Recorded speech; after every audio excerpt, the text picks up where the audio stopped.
na kundu ndirari kuria Malindi.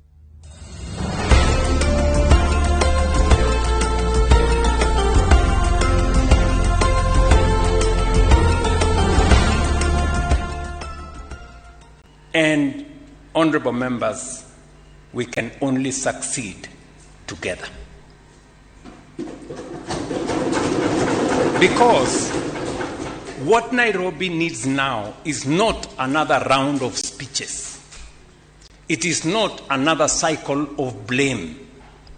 It is not another season of complaints. Nairobi needs disciplined leadership.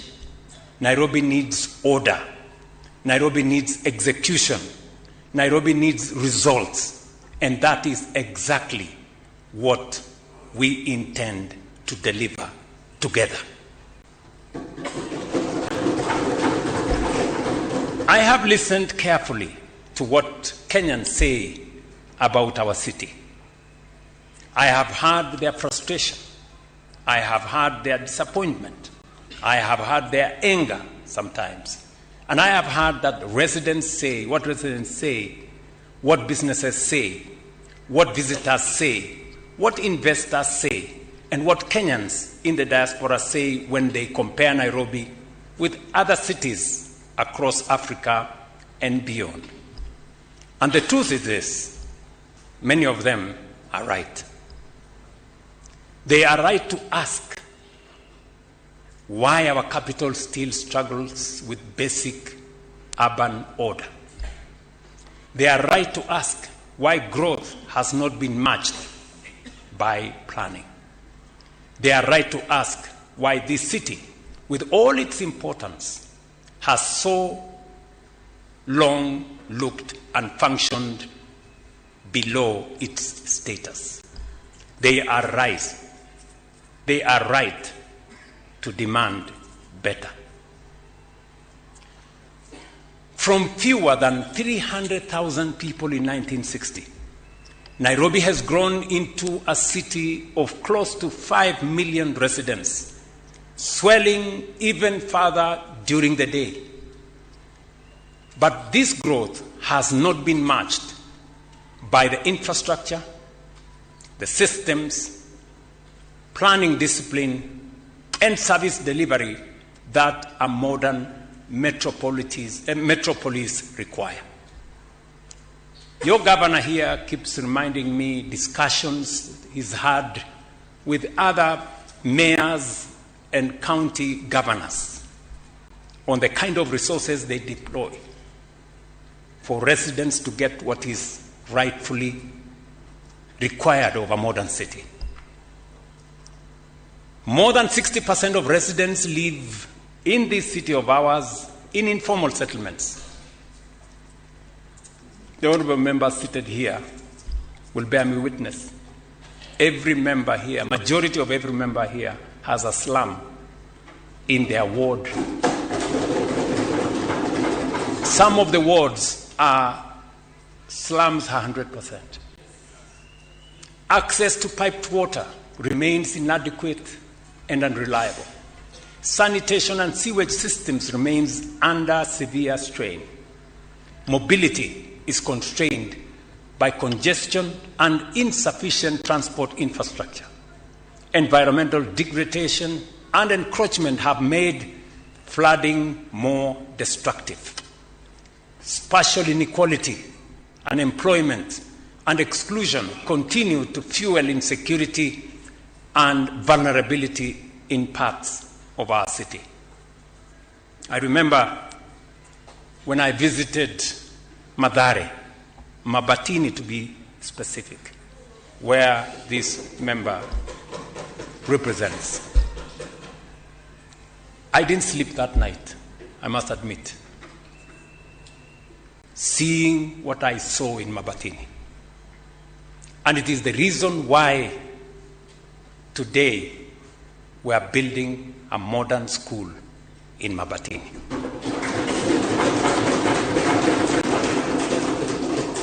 These are not isolated problems.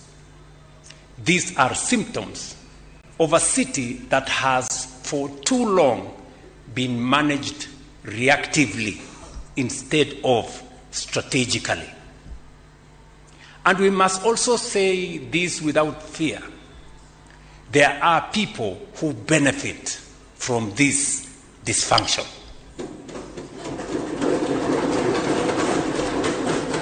Members, there are cartels who profit from disorder. There are interests that thrive in illegal connections, illegal dumping, illegal occupation, illegal construction, and broken systems. I have said it before. I said it the other day that we must, as a leadership, confront cartels and brokers and those who wish to benefit unjustly from the people of Kenya. You remember, honorable members, an occasion where I said, mambo ni matatu. It was about the sugar cartels. Today, you can ask the people in Western Kenya, sugar cane that used to be paid in 6 to 1 year, they are now paid every week.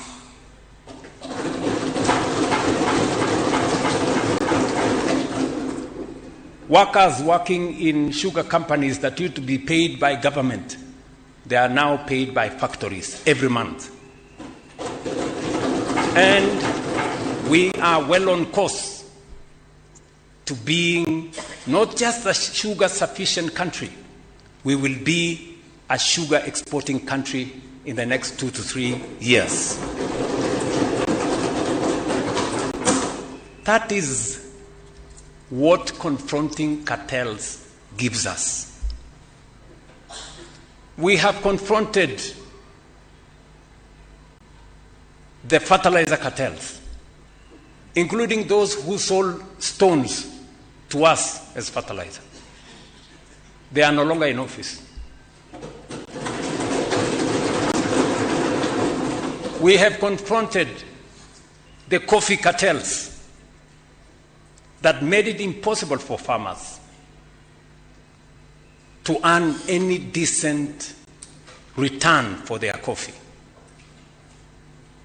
Just imagine one person was a farmer, had a license as a miller, had a license as a broker, and was also participating in buying coffee at the coffee exchange. One person. Today, when we broke the cartels, the price of coffee has moved from 50 shillings per kilo to 120, 130, 150 shillings per kilo. I recently took head-on the fuel cartels. Members, we must take the cartels in the city of Nairobi head-on.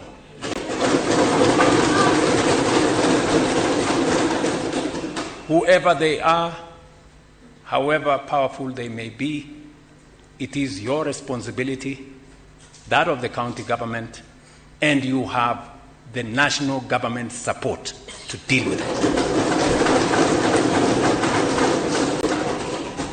We all know there are those who make money from weak enforcement, poor coordination, and institutional paralysis. There are those who shout the loudest against reform precisely because they benefit most from failure. We know them.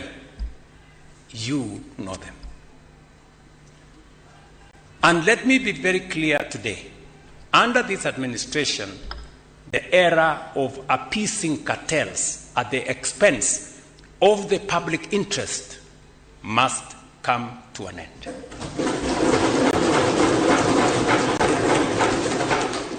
Because leadership is not about protecting comfortable arrangements for a few people.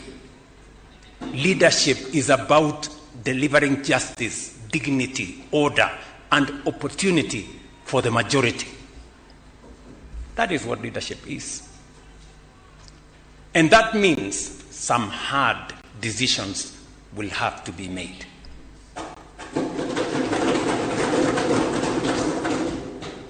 If roads must be expanded,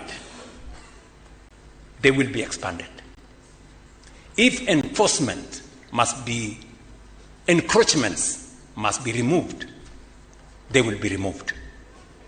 If drainage channels must be cleared, they will be cleared. If illegal structures must come down, they will come down. And if systems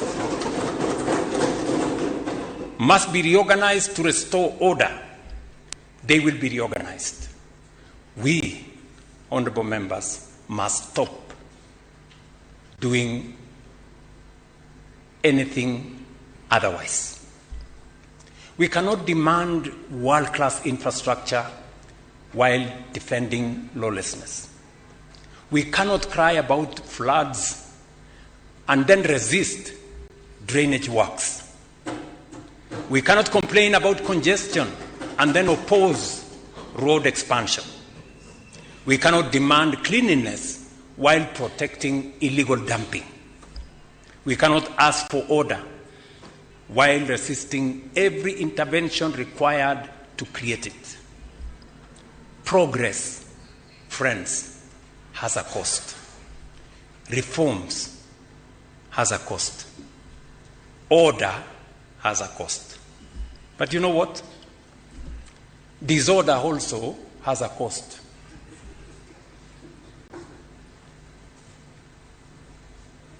Keeping to the status quo has a cost. But the good news is the cost of reform, the cost of order, the cost of change is always lower than that of indecision or status quo. So let's make our choice.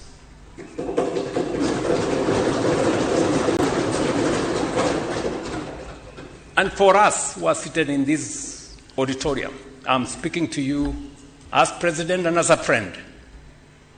If we are not prepared to bear the temporary inconvenience of fixing this city, then we must stop pretending that we are serious about changing it.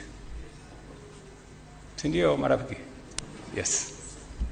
For your information, State House has received notice from the multi-agency team reclaiming riparian land that part of the State House boundary, the wall along Kirichwa Kubwa River, falls within the riparian reserve, and it must come down.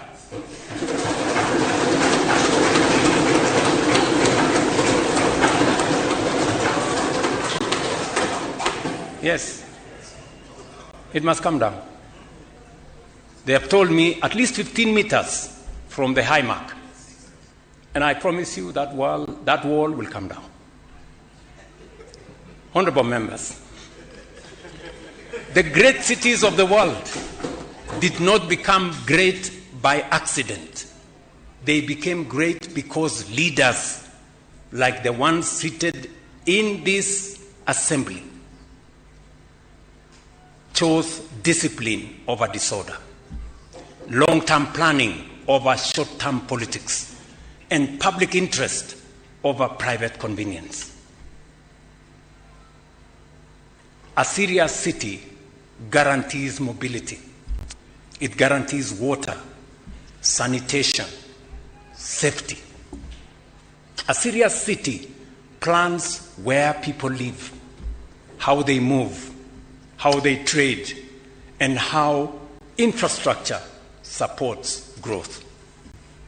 A serious city protects green spaces, manages waste properly, and creates a dignified urban environment in which enterprise and opportunity can thrive. That is the standard we must now impose upon ourselves. And it is why this cooperation agreement matters. It is not about transferring functions. I want to tell you this. This is not another NMS.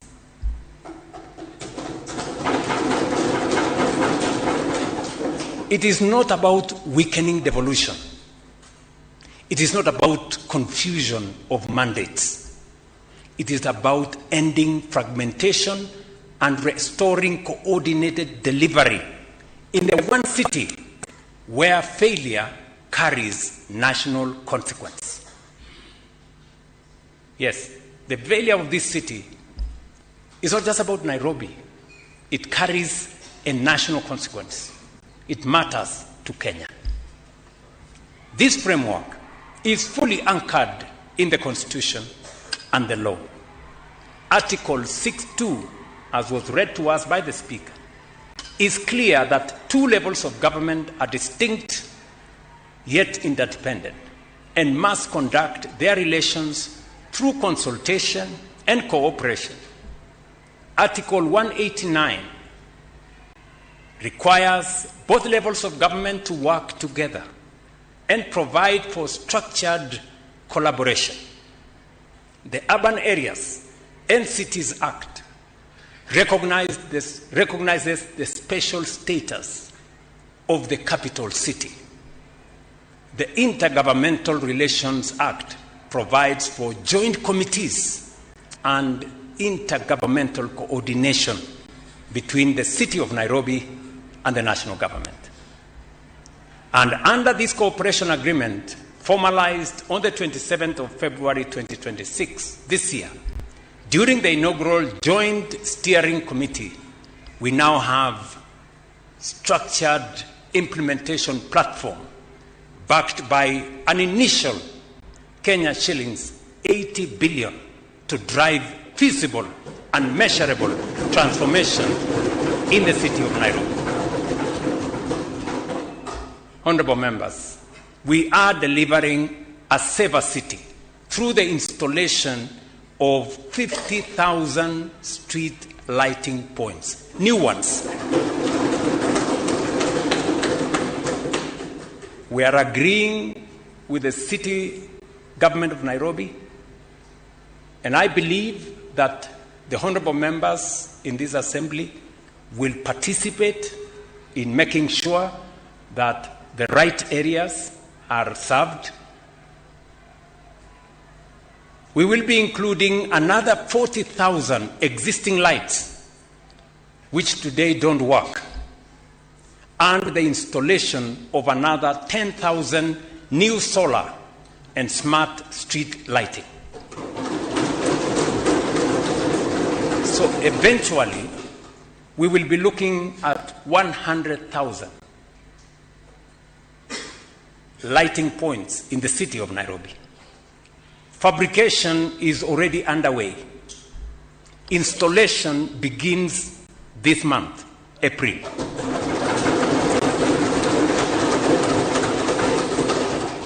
By end of May, Nairobi will begin to see feasible improvements across key corridors and neighborhoods. And within 6 months, this city will be markedly brighter, safer, and more secure.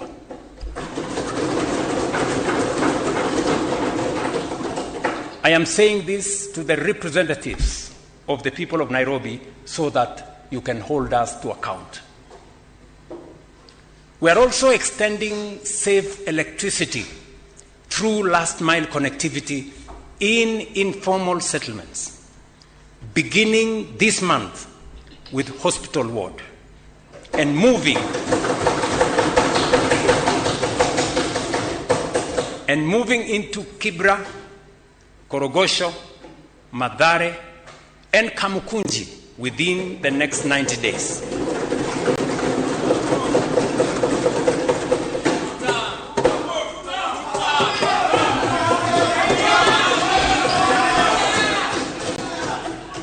Today, while I was going to my office, when I opened my phone, I saw a message from the member of the County Assembly of Hospital Ward.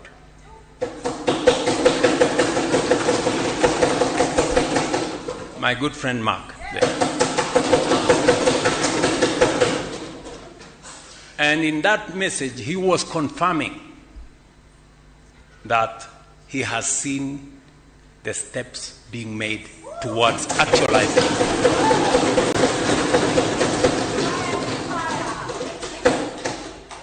Mark is here, right? We are expanding water supply through strategic interventions. And before I mention that, I have been to many parts of the city with some of you guys.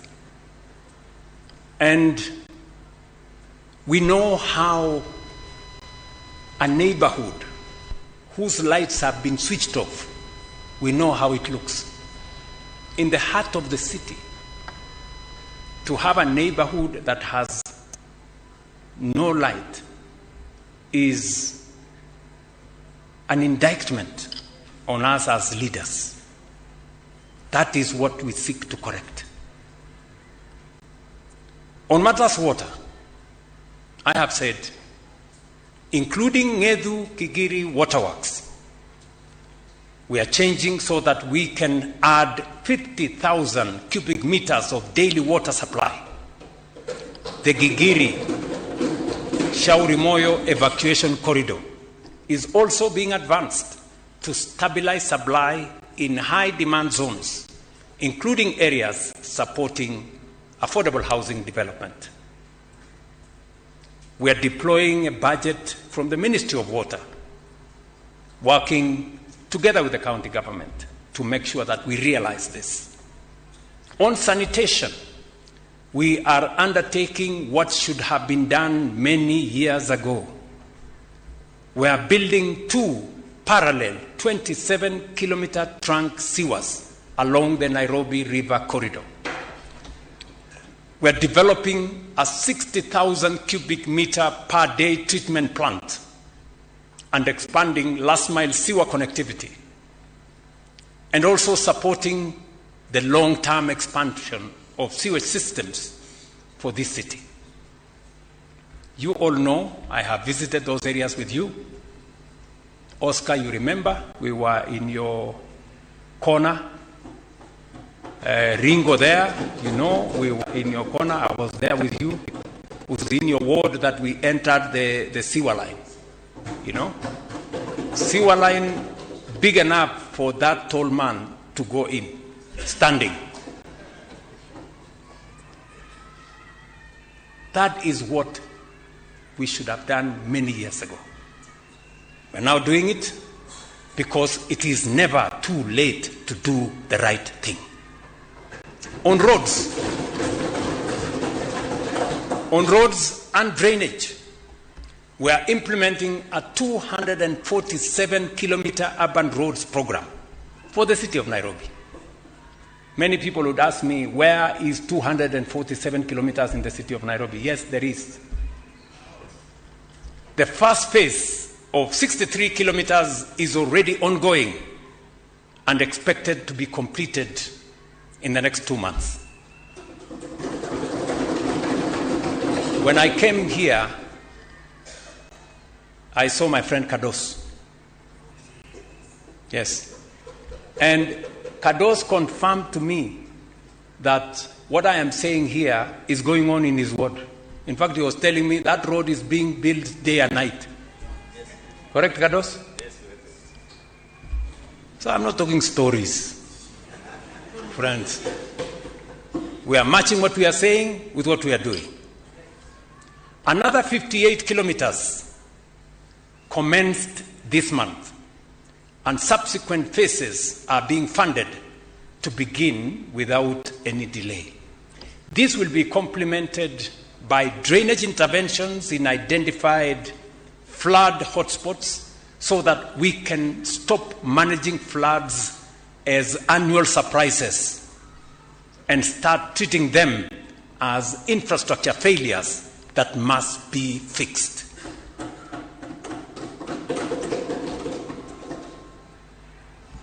I have agreed with Governor Sakaja that I will be visiting those roads as they are ongoing in the city of Nairobi.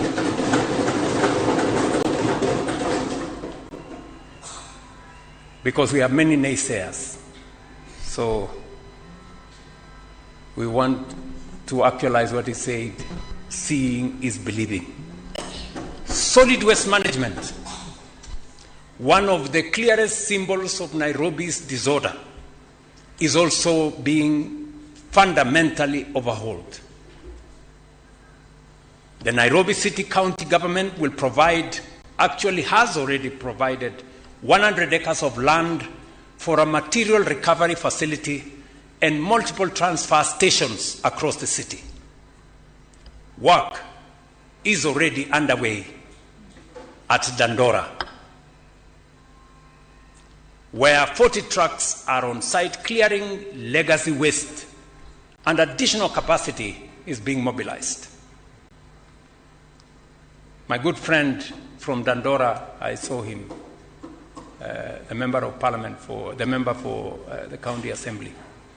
That good man, I saw him somewhere. Yeah, can bear us witness. And within 3 months, we expect the core system of this facility to be operational. Within 6 months, Nairobi should begin to experience the kind of functioning waste management system that any serious capital city should already have. Are you keeping the timelines? Yes. And let me say this clearly. The national government is not standing at the sidelines on this waste management story. We are backing this effort in real and practical way, including I have committed to support the waste management in the city of Nairobi with 2 billion Kenya shillings from the national government annually.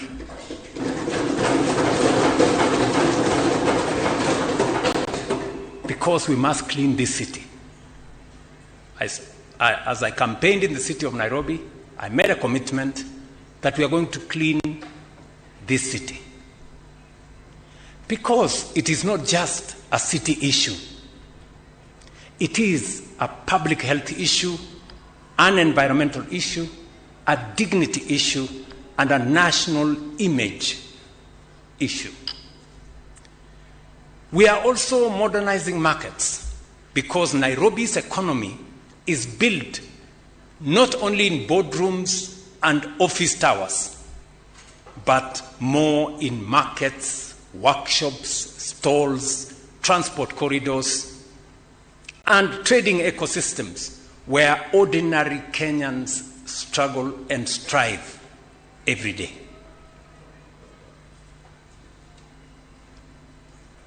I know many members here know what we are doing in that space. And I must say, the citizens and residents of this great city of Nairobi are beginning to be part of that change. I was very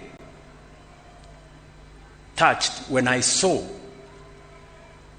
the leadership of Gikomba Market step forward and say, we want our market to be built.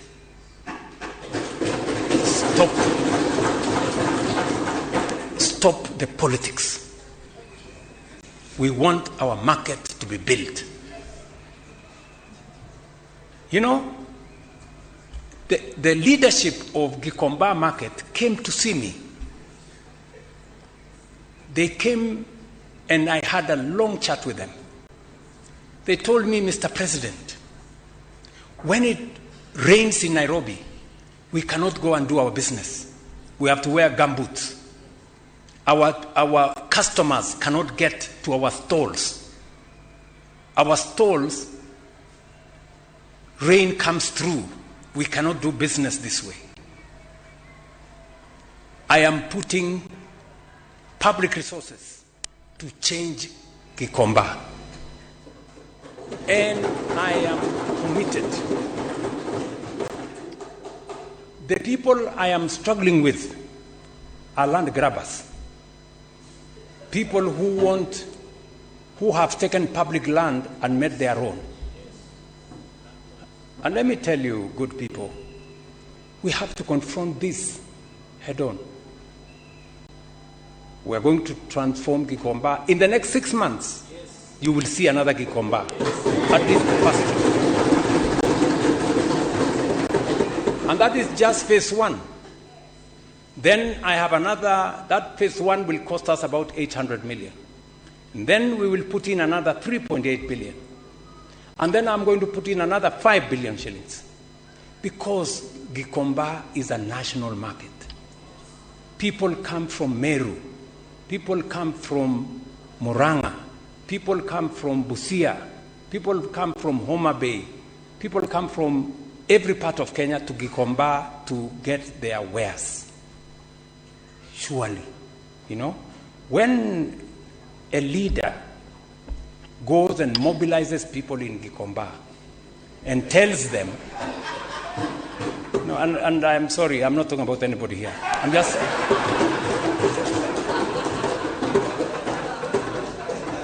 and goes and tells people in Gikomba, don't move.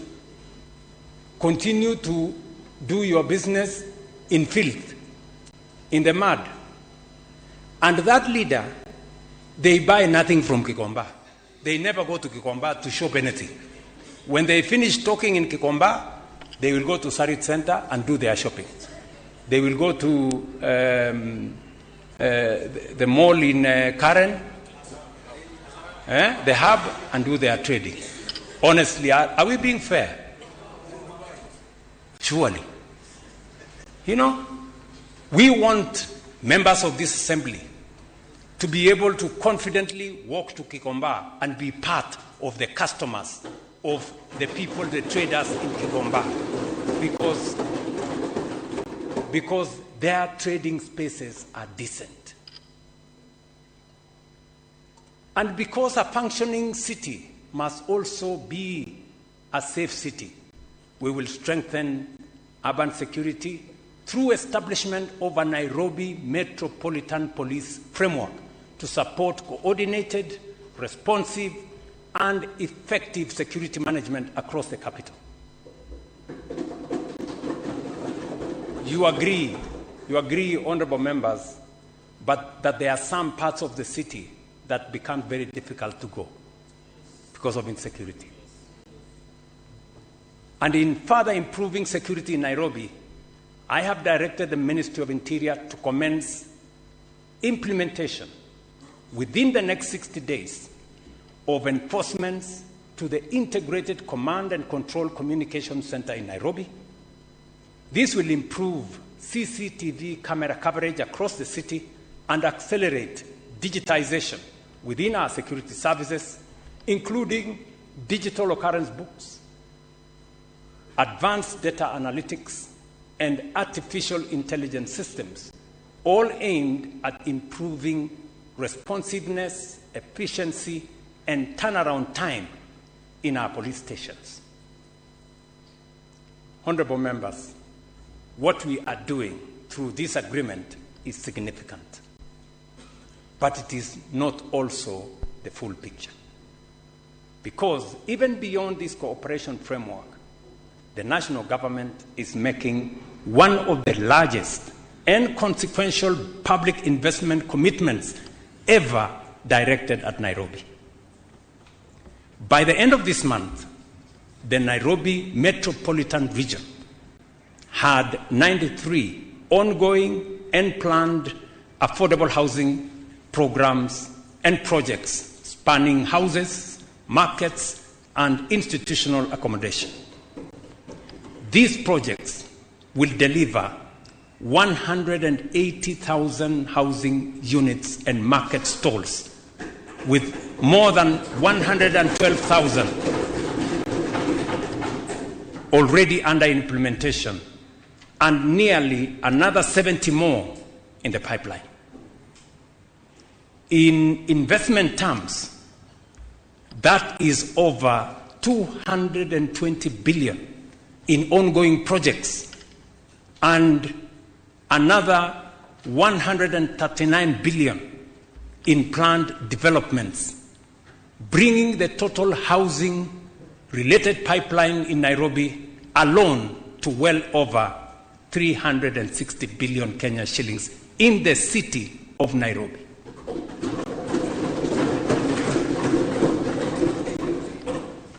I have been with you guys to many parts, the houses, the markets. We've been there together. True or not true? Yes. So that is the kind of investment we are making in this city. And it is because we believe in devolution. We believe that the city of Nairobi occupies a special place as the capital of Kenya and the face of our nation. And this housing is not just a housing program. It is urban reconstruction. Because affordable housing is not only about walls and roofs. It is about planning. It's about infrastructure. It's about services. It's about jobs. It's about careers. It is about restoring dignity to working people and ending the absurdity of a city where those who sustain the economy cannot afford to live decently within it. The Raila Odinga International Talanta Sports Center is nearing completion.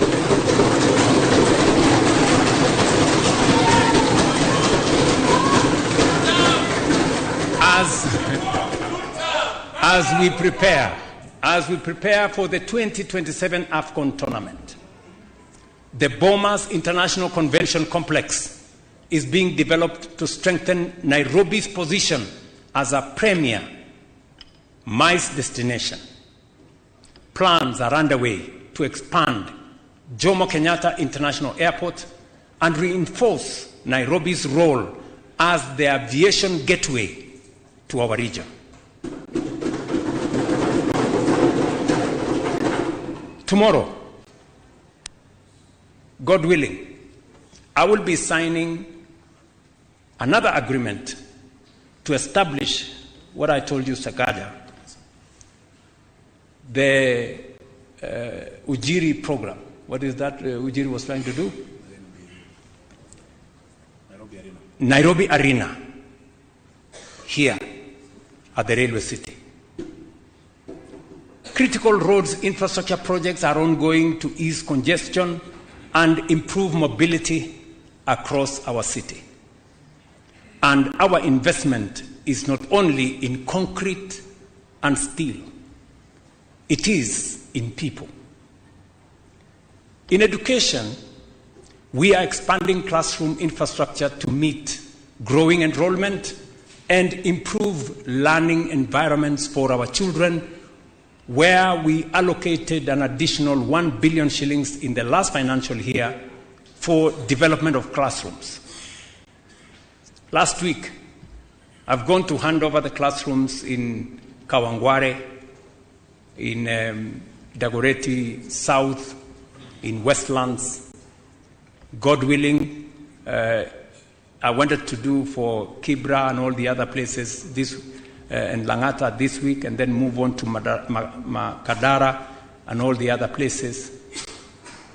Because for far too long, our residents of the city of Nairobi did not have enough learning spaces for our children. In health, Nairobi's system is undergoing a serious transformation.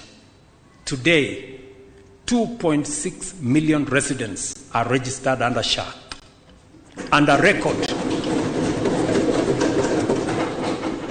record 23 billion is flowing into health facilities. But our ambition is not simply to expand access. Our ambition is to build a health system worthy of a capital city, one anchored by the transformation of Kenyatta National Hospital and the development of a modern referral facility built for the future. We're also investing in Nairobi's youth through programs such as Nyota and other targeted interventions to expand access to jobs, skills, and enterprise opportunities. And as Nairobi rises, so too must its identity as the creative and cultural heartbeat of this region.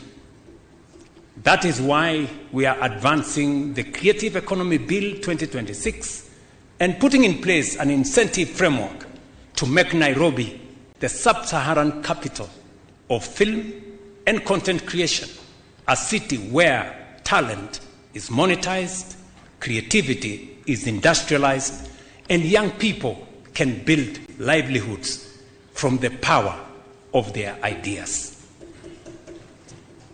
Taken together, these investments are not random projects. They are part of a deliberate national strategy to renew, modernize, and reposition Nairobi as a functional, competitive, orderly, and globally respected capital. Honorable members, ultimately, this is not just about money. It is not just about plans. It is not just about programs.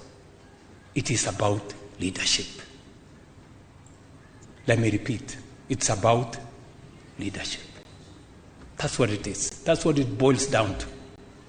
It's about whether we, in this generation, will finally do what others before us feared to do.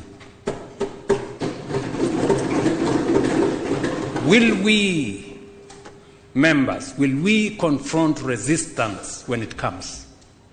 Will we stand firm when vested interests complain? Will we push through when cartels fight back? Because they will.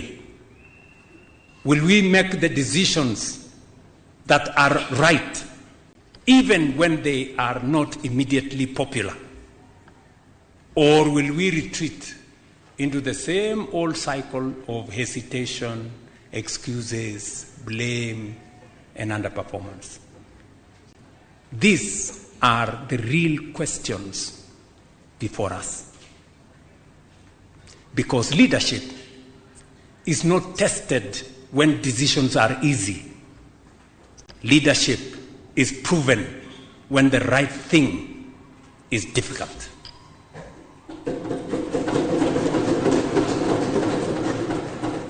Leadership demands courage, discipline, sacrifice, and the willingness to endure criticism in the short term so that future generations may inherit something better in the long term. And history will not remember us for the excuses we made. History will not remember us for History will only remember us for what we changed. History will not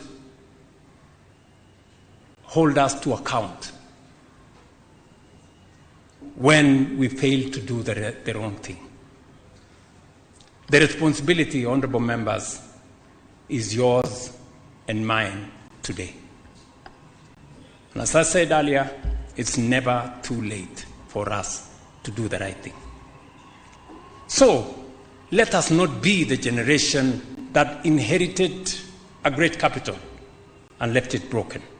Let us be the generation that finally imposed order where there was disorder, that restored dignity where there was neglect, that defeated cartels where there was capture, that chose reform over fear, that chose posterity over popularity, that chose courage over convenience, that chose to build, not merely to talk. Let us be the generation that finally made Nairobi work.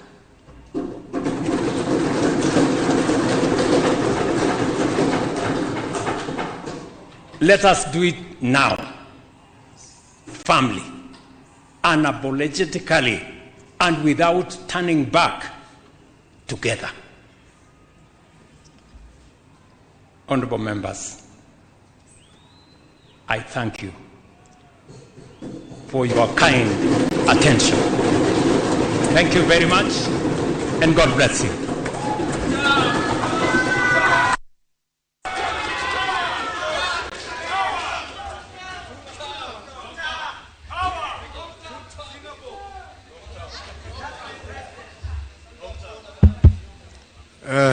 Honourable members, you may be seated.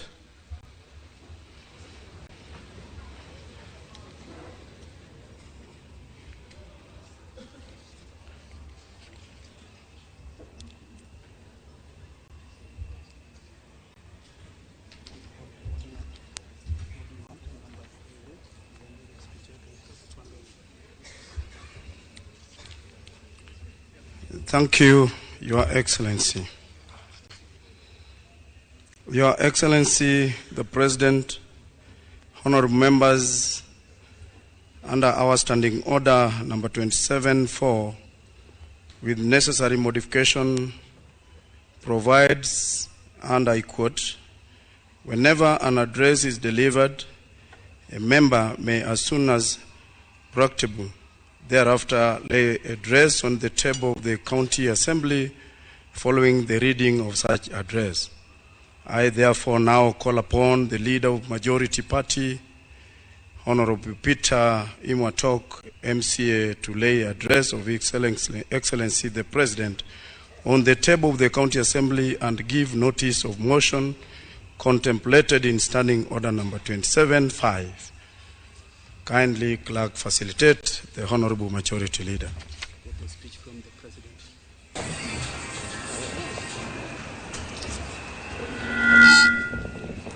I hope in due time the speech by His Excellency the President shall actually be ready, but in the meantime I direct the Leader of Majority to conform with the address, or at least on a soft copy, and proceed.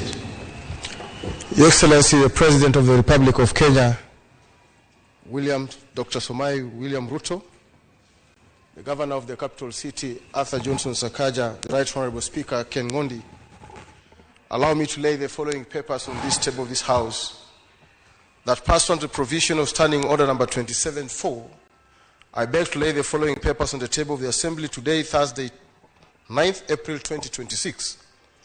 The address of His Excellency the President of the Republic of Kenya, delivered at the special sitting of the Nairobi City County Assembly on Thursday, 9th April 2026. Honorable Right Honorable Speaker, I beg to lay the papers.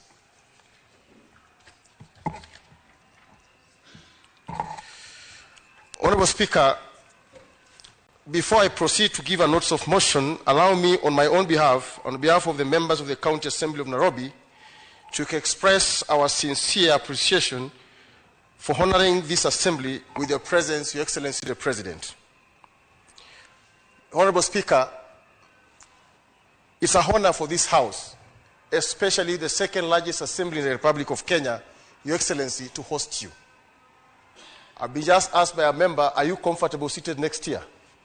And I told him, Your Excellency, I am the greatest Ichungwa, the Leader of Majority of the County Assembly of Nairobi, at the same time who has now been addressed by the President of the Republic of Kenya.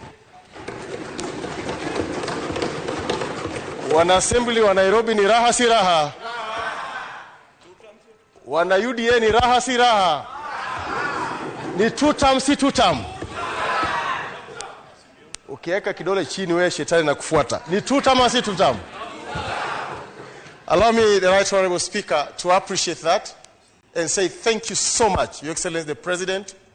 On behalf of the people of Nairobi, we are honored to have you here, and we are grateful for the great cooperation that Nairobi is going to realize the great potential of a capital city. So having said that, Honorable Speaker, allow me now to lay the following notes of motion before this Honorable House. Honorable Speaker, I beg to give the notice of the following motion, that pursuant to provision of Standing Order number 27-5, The thanks of the County Assembly be recorded for the exposition of the public policy contained in the address of His Excellency, the President of the Republic of Kenya, delivered at the County Assembly on Thursday, 9th April 2026, laid on the table of the Assembly today, Thursday, 9th April 2026. Honorable members, I beg to lay the notice of motion before the Right Honorable Speaker of this House. I beg to lay.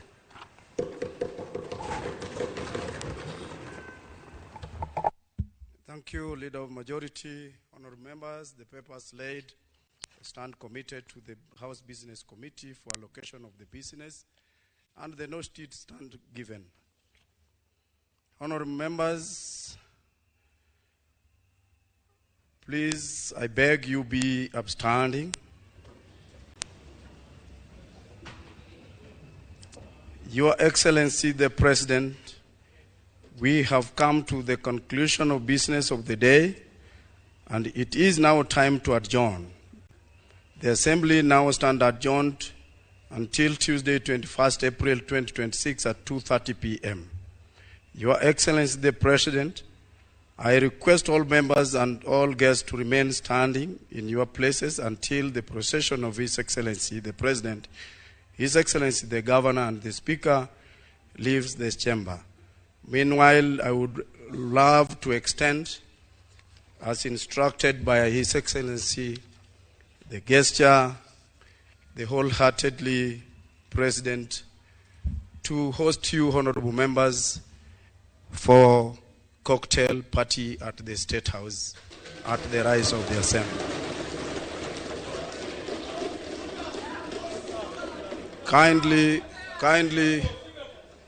Kindly make sure you bear your tag for ease of identification. Thank you. The Assembly stands adjourned.